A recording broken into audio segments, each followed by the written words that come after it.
This video is going to talk about how to use the fuel usage report and being able to identify distances and fuel consumed over a certain time period.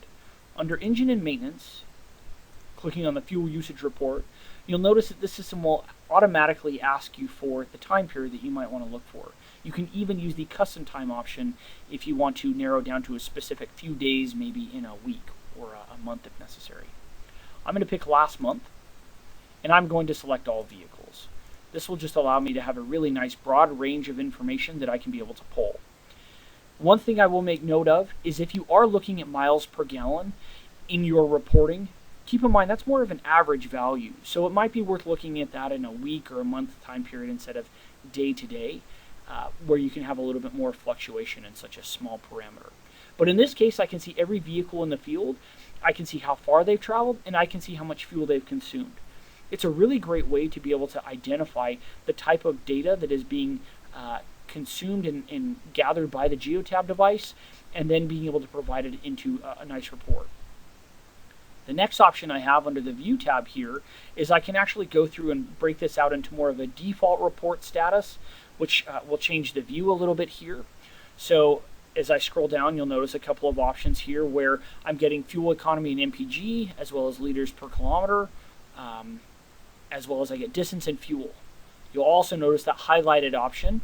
So that's going to show me areas where maybe that value is a little bit higher in that column versus other items. You'll notice in the distance column that the colors of these different values are actually going to be lighter and darker depending on how high the values are based on other values in that same field. So if you look, this one has over 3,000 miles driven in that month, which is quite larger than some of the other ones we're looking at here. That's why it's a lot darker. Versus fuel used, you'll notice that these are all pretty close together in terms of maybe the shade color, 20.3 being maybe just a little bit darker. I can export this to PDF or an Excel document if necessary. I can sort through and use whatever I want. In this case, we have a lot of vehicles that are running 0, mainly because these are either demo devices or something like that. I can run through an Advanced tab and actually then be able to generate a little bit more information on this same report that layout looks a little bit different. Again, it's all really going to be pretty much the same data, but now I can pull things in, maybe if I'm sorting by group. I can see my time period for some of these different options if necessary. Just a little bit unique structure. That advanced report usually will also include maybe an extra tab when you export this out again to PDF or an Excel option. I can always go back to my list view, which is more of the simple, straightforward report. I can sort by fuel economy if necessary. Have a lot of different options here in terms of how I might want to view some of this information. Keep in mind most fuel data will be generated for vehicles that are a little bit newer. Depending on vehicles out there, they can vary between year, make, and model.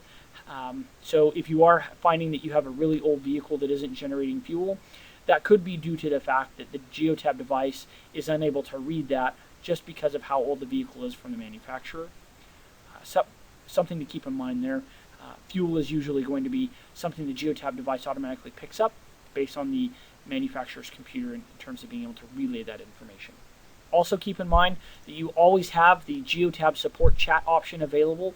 You can go in and have a chat session with our support reps. You can communicate with them back and forth.